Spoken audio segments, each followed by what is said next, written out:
kita baca Quran dulu. Kita start hari ni ataupun kita ambil daripada surah An-Naba.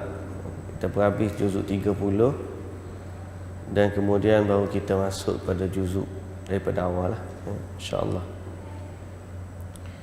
Hari ini kita baca dari surah An-Naba, surah yang ke-78, muka surat 582.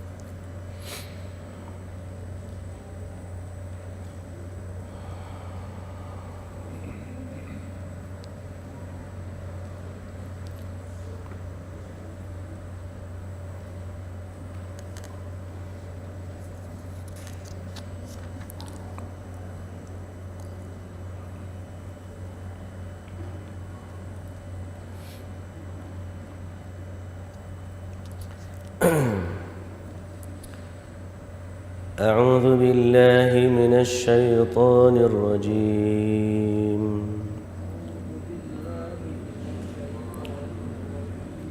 بسم الله الرحمن الرحيم عما يتساءلون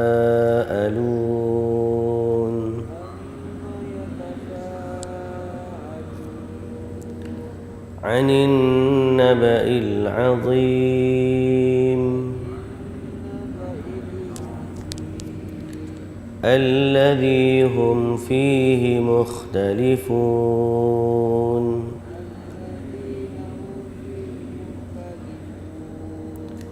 كلا سيعلمون ثم كلا سيعلمون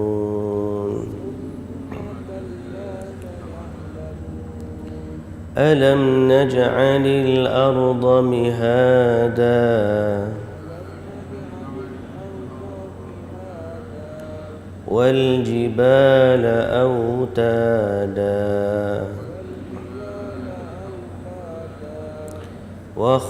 وخلقناكم أزواجا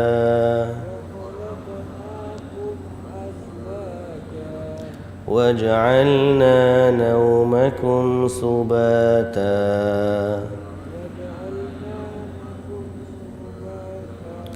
وجعلنا الليل لباسا وجعلنا النهار معاشا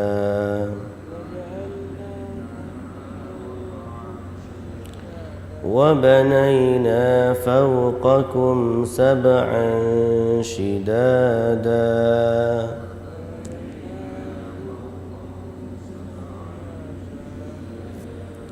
وجعلنا سراجا وهاجا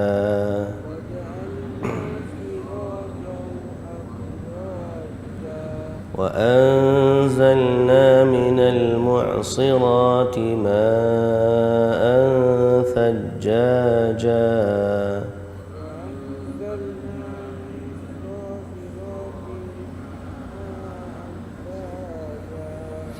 لنخرج به حبا ونباتا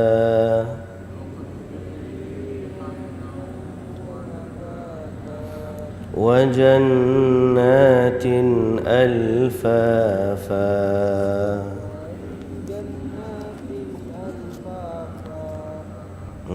Kita berhenti situ dulu. Bismillahirrahmanirrahim. Alhamdulillahi rabbil alamin. Wassalatu wassalamu ala asyrafil anbiya'i wal mursalin Nabiina Muhammadin wa ala alihi wa sahbihi ajma'in.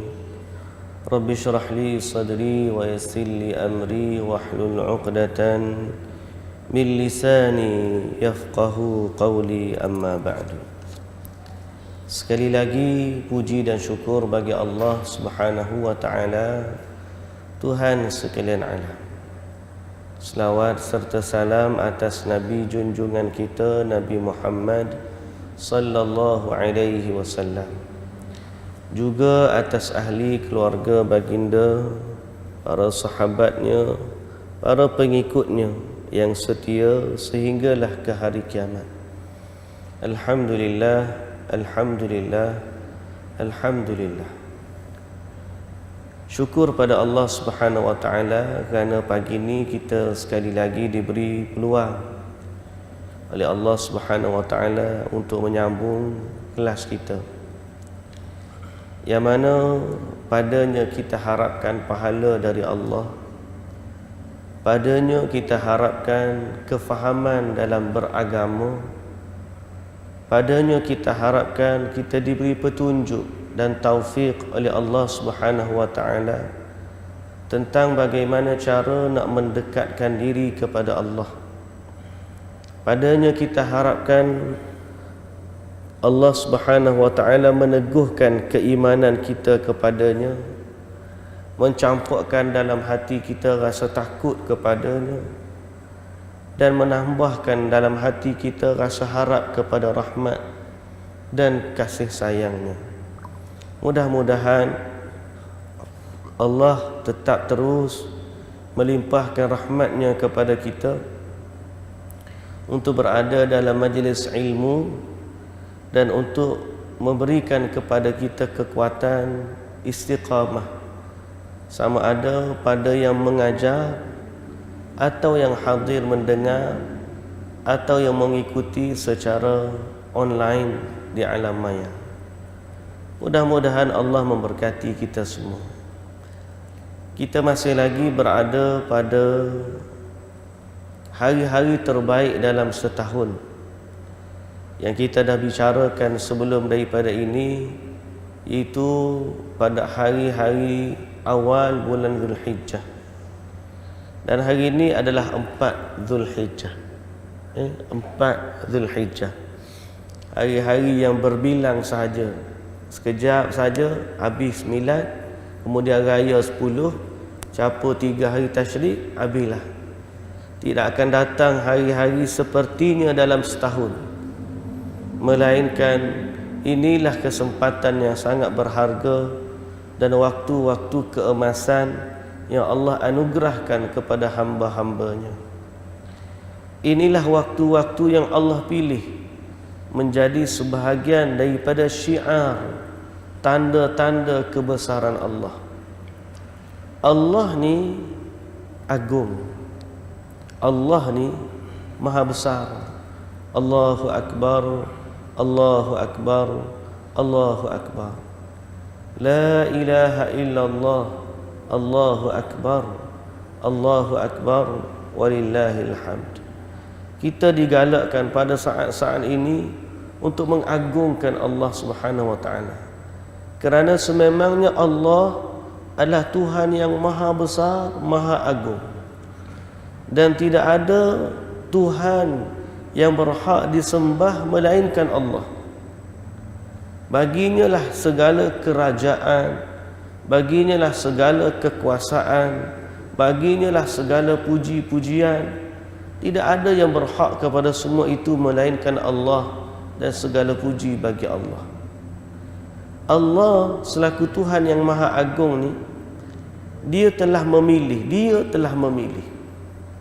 beberapa syiar yang menjadi tanda-tanda kebesaran Allah. Syiar Allah ni ialah sesuatu yang Allah pilih, bukan kita yang tentukan, bukan kerana manusia, bukan kerana mana-mana makhluk. Sebaliknya Allah yang memilih. Dan Allah telah memilih syiar-syiar ini sebagai tanda-tanda kebesaran, sehingga apabila manusia bertemu dengannya, mereka akan ingat kepada Allah dan mereka agungkan Allah padanya. Ada syiar berbentuk tempat. seperti Mekah, Safa, Marwah, Arafah, Mina.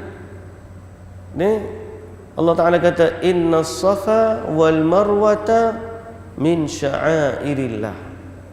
Sesungguhnya Safa dan Marwah termasuk daripada syiar Allah, yakni tanda-tanda kebesaran Allah. Tanda-tanda kebesaran Allah.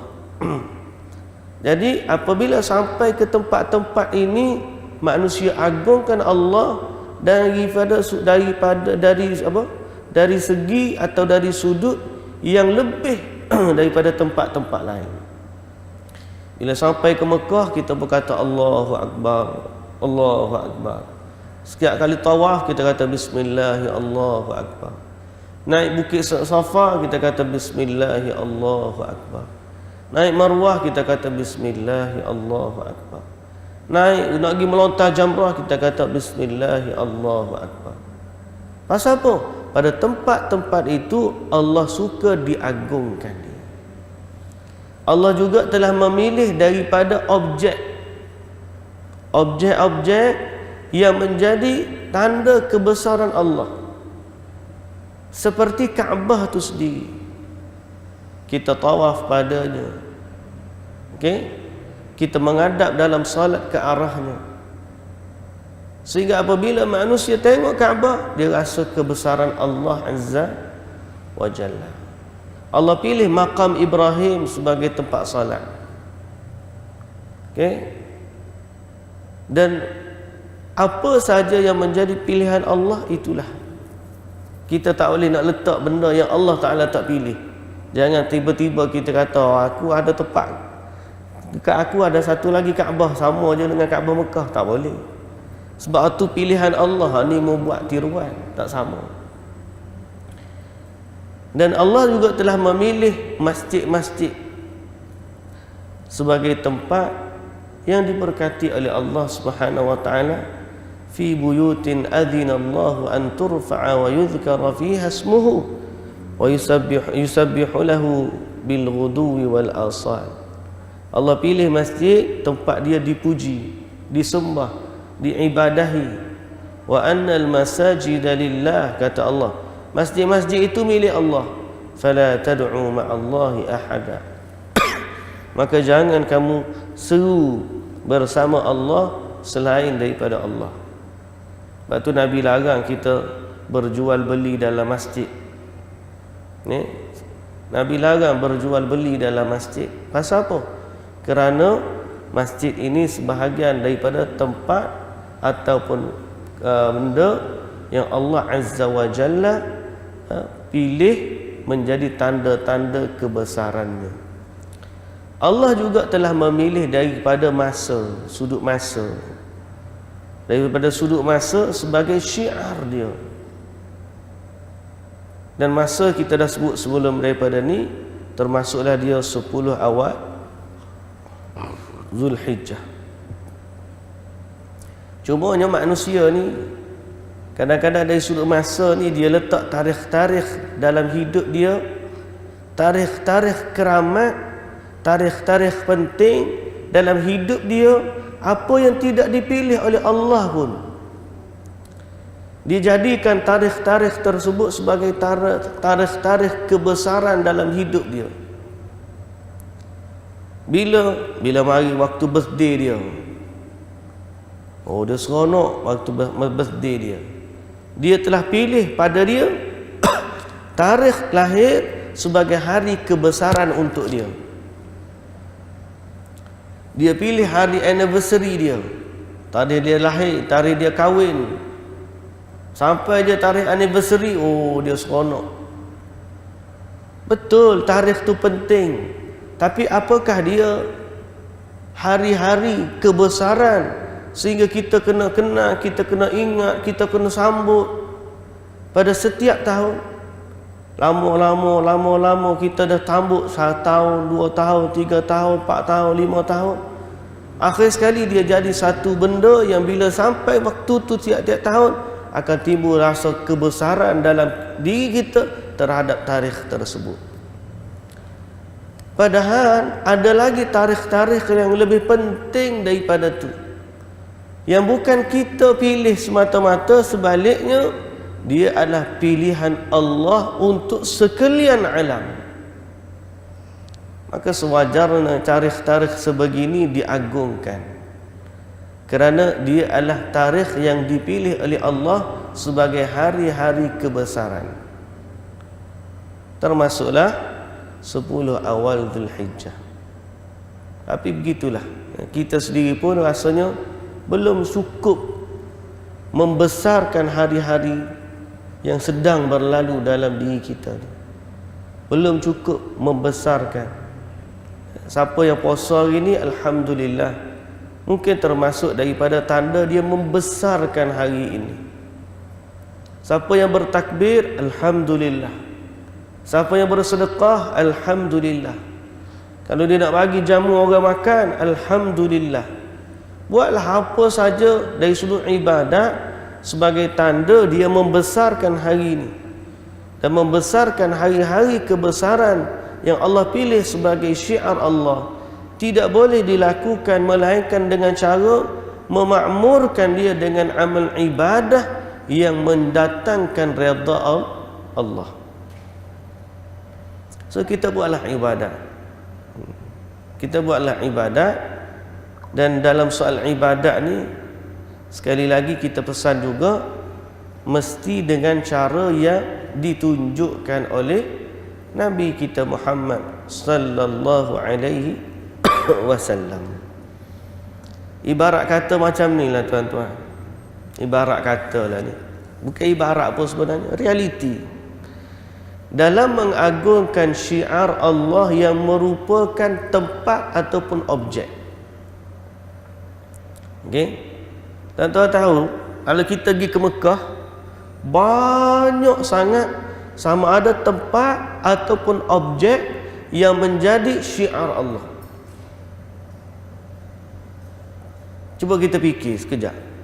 Siapa-siapa yang pernah pergi Mekah, dia duduk sekejap, tafakur apa yang ada di Mekah daripada benda-benda atau tempat yang merupakan sebahagian daripada syiar Allah. Satu, Mekah tu sendiri. Sampai ke Mekah, Mekah tu sendiri tanah haram. Kemudian dia sampai di Masjidil Haram, dia tengok Kaabah. Kemudian di Masjidil Haram, di Kaabah tu adanya Hajar Aswad. Tepi Kaabah ada makam Ibrahim. Dekat makam Ibrahim ada telaga Zamzam. Lepas pada telaga Zamzam ada Bukit Safa. Lepas pada Bukit Safa ada Bukit Marwah. Jauh sikit daripada tu pergi ke Mina ada Jamrah. Jamrah pula ada 3, Kubra, Wusta, Sughra. Gi pula jauh sikit ada Muzdalifah, sempadan tanah haram. Keluar daripada tanah haram adanya Arafah. Semua ni adalah tempat-tempat atau objek-objek yang diagungkan Allah padanya. Tetapi tata cara mengagungkan Allah pada setiap syiar ini berbeza antara satu dengan yang lain. Dan kita tidak boleh sesuka hati kita pindahkan, alihkan tata cara mengagungkan Allah pada satu tempat ke tempat yang lain dengan cara suka hati kita. Sebaliknya, mengagungkan Allah pada tempat-tempat sebegini mesti berpandukan kepada petunjuk Nabi sallallahu alaihi wasallam. Pendetilan, penjelasan. Apabila Kaabah tu syiar Allah, cara mengagungkan Allah di Kaabah ialah dengan tawaf. Hajar Aswad tanda kebesaran Allah. Cara untuk mengagungkan Hajar Aswad ialah dengan mengucuk dia. Kemudian makam Ibrahim, cara mengagungkan makam Ibrahim ialah salat di belakangnya.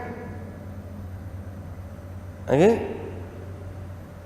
Ambillah 3 tu dulu. Tiba-tiba orang tu kata, tawaf, tak apalah dia pergi tawaf. Sampai di Hajar Aswad dia istilam. Dia tak boleh kucuk dengan mulut, dia tak jamah dengannya.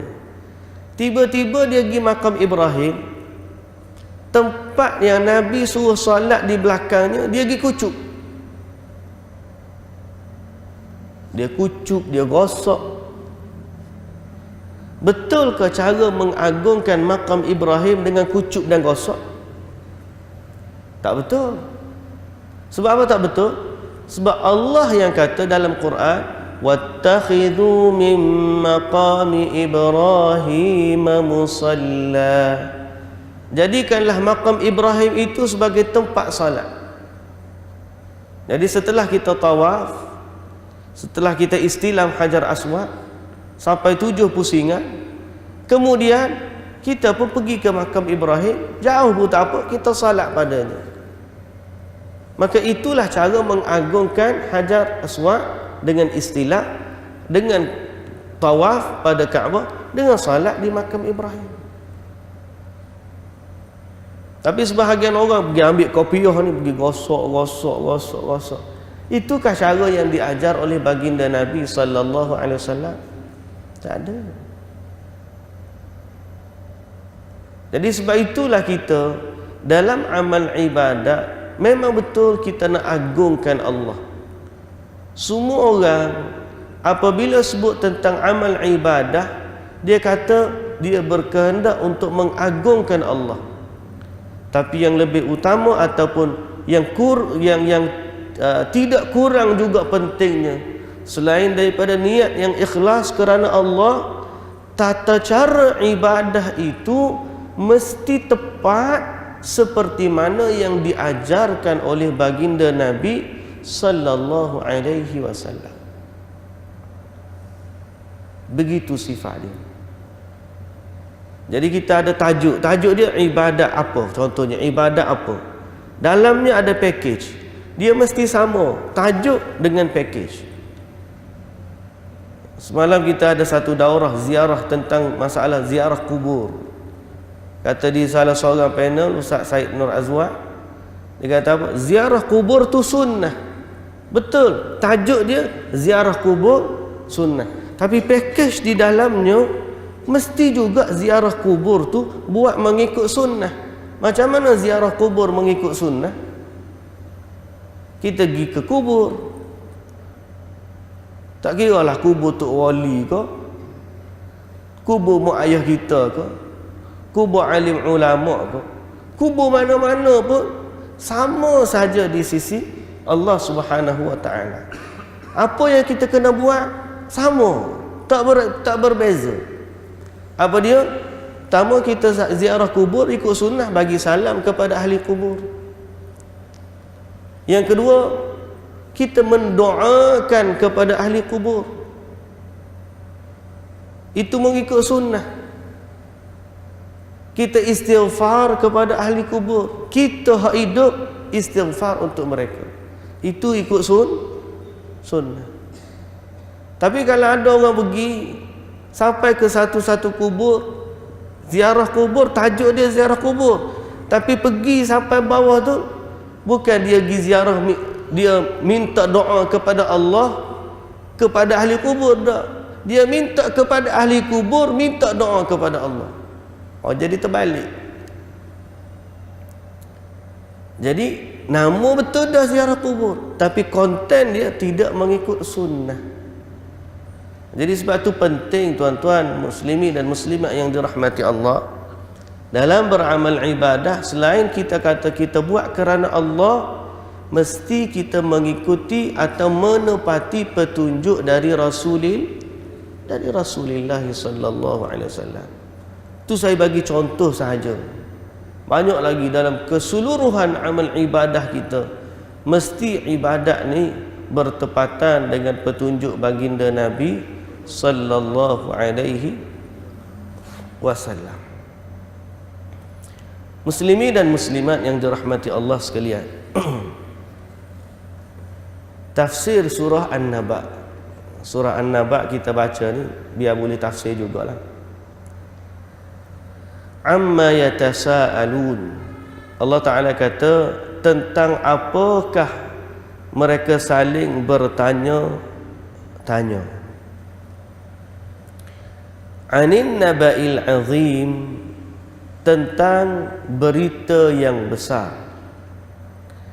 Alladhi hum fihi mukhtalifun, yang mana dalam hal itu mereka senantiasa berselisih ataupun bertelingkah. Cerita ni ialah cerita tentang hari kiamat. Sebab Nabi ni sallallahu alaihi wasallam, antara mesej yang Nabi bawa kepada umat dia, bahawa kita ni akan kembali ke hari akhirat. Ini mesej yang paling, antara yang paling utama dalam risalah Nabi sallallahu alaihi wasallam. Okay? Selain daripada nombor satu sekali, Nabi ni dia bawa mesej Allah ni satu je, dan kita pakat sembah dia, jangan sembah selain daripada dia. Oh, ni mesej top of the top. Hak paling tinggi, cabang iman hak paling tinggi. Nabi kata a'laha syahadatu an la ilaha illallah. Mesej Nabi paling tinggi, paling top dalam sejarah perutusan Rasul. Bukan sekadar Nabi Muhammad sallallahu alaihi wasallam saja, sekalian Rasul. Mesej dia nombor satu, kita hanya ada satu Tuhan, dan satu Tuhan inilah yang telah menciptakan kita. Maka kita marilah sama-sama pakat sembah dia saja, dan jangan sembah selain daripada dia. Ini message. Jangan sembah selain daripada dia tu, perkataan sembah tu merangkumi semua bentuk ibadat. Jangan sembah melainkan dia, maknanya jangan salat melainkan hanya kepada dia, jangan sujud melainkan hanya kepada dia, jangan bertawakal melainkan hanya kepada dia, jangan berharap melainkan hanya kepada dia, jangan takut dengan sudut takut ketuhanan melainkan hanya kepada dia, jangan berdoa melainkan hanya kepada dia, jangan minta tolong melainkan hanya kepada dia. Iyyaka na'budu wa iyyaka nasta'in. Hanya kepadamu ya Allah kami sembah, hanya kepadamu ya Allah kami minta pertolongan. Ini message top of the top, nombor satu sekali. Tidak ada para rasul yang mari melainkan inilah message dia nombor satu.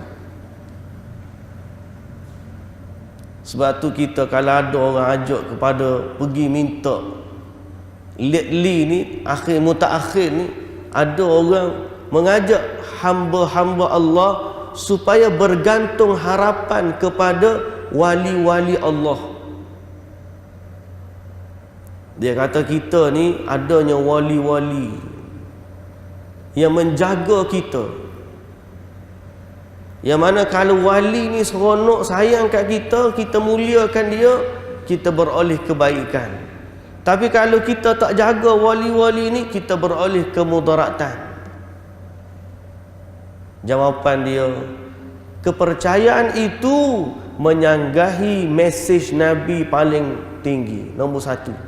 Kerana Nabi ajar kepada kita, jangan berharap keburukan, kebaikan apa saja dalam kehidupan ini, rezeki kita, ajal kita, semua perkara, melainkan hanya kepada Allah. Sebab dia terangkum di bawah satu kalimah yang besar, sembah.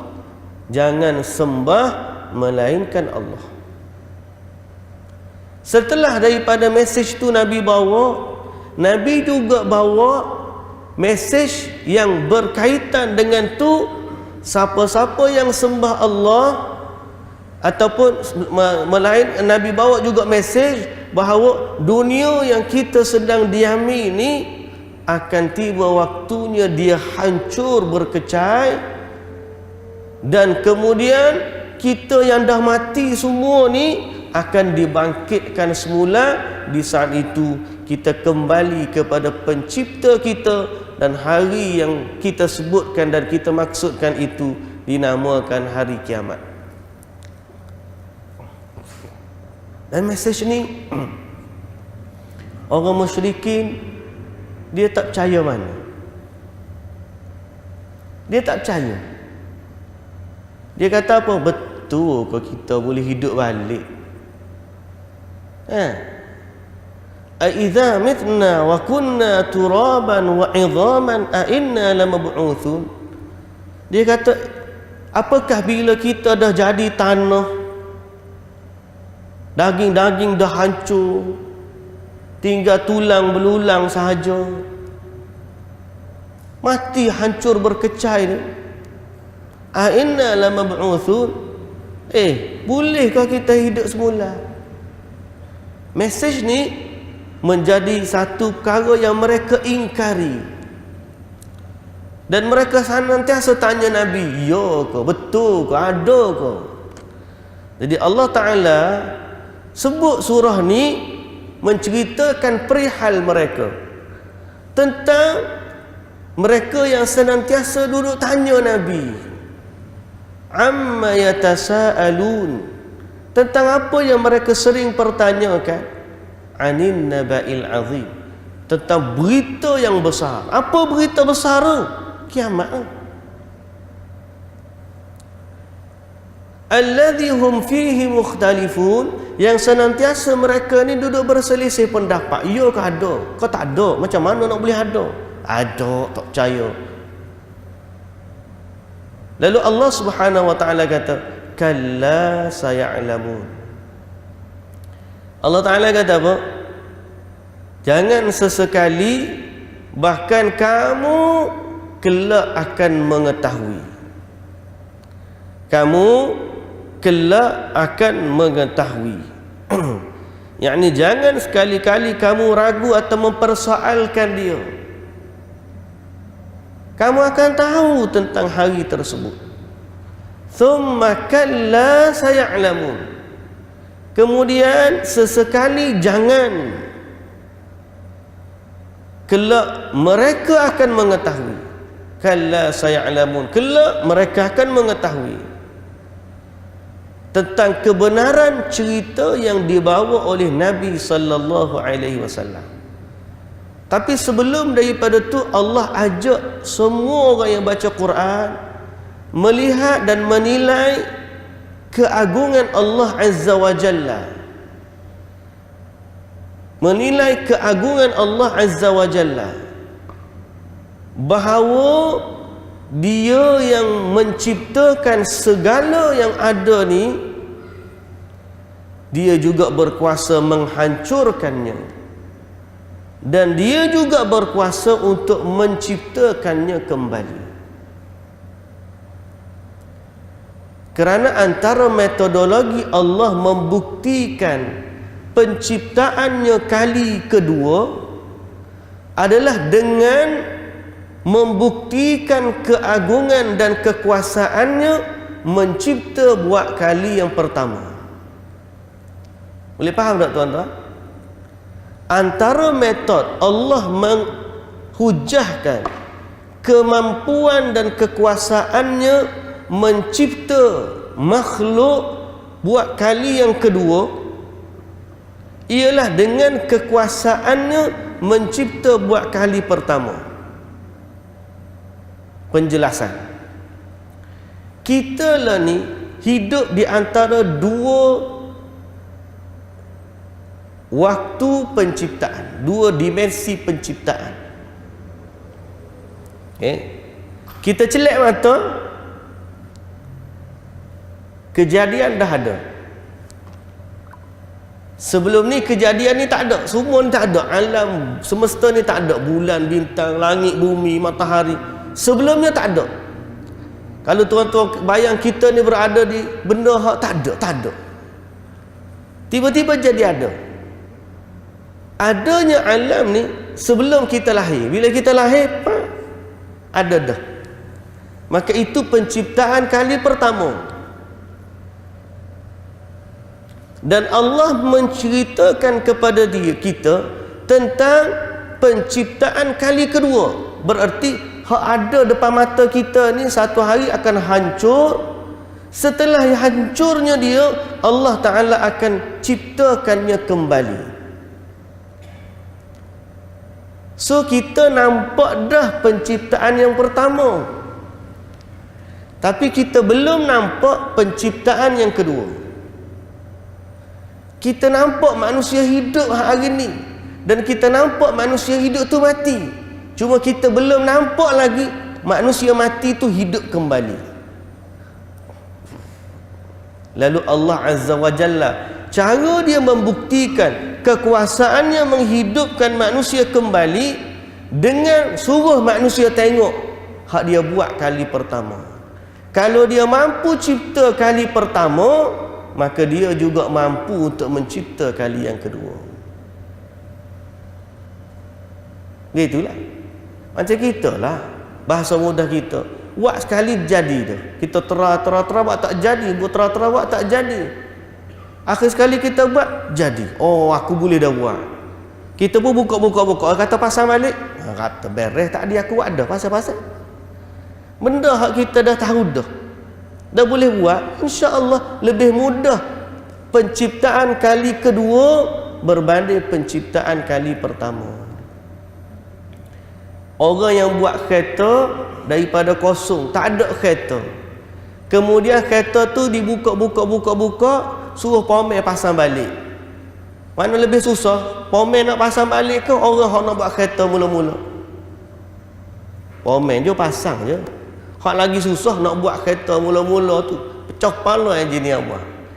Penciptaan kali yang kedua biasanya lebih mudah daripada penciptaan kali pertama.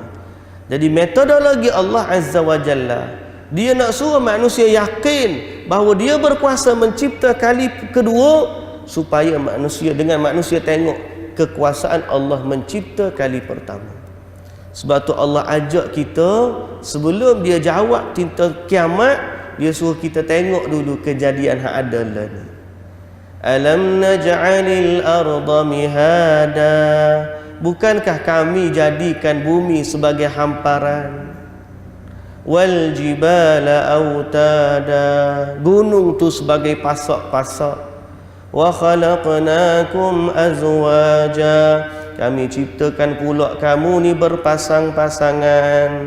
Wa ja'alna naumakum subata, kami ciptakan pula tidur, kami jadikan tidur kamu sebagai istirahat.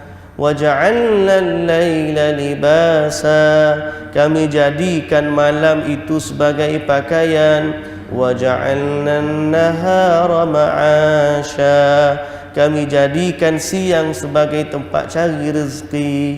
Wa banaina fawqakum sab'an shidada, kami ciptakan pula atas kamu 7 lapis langit.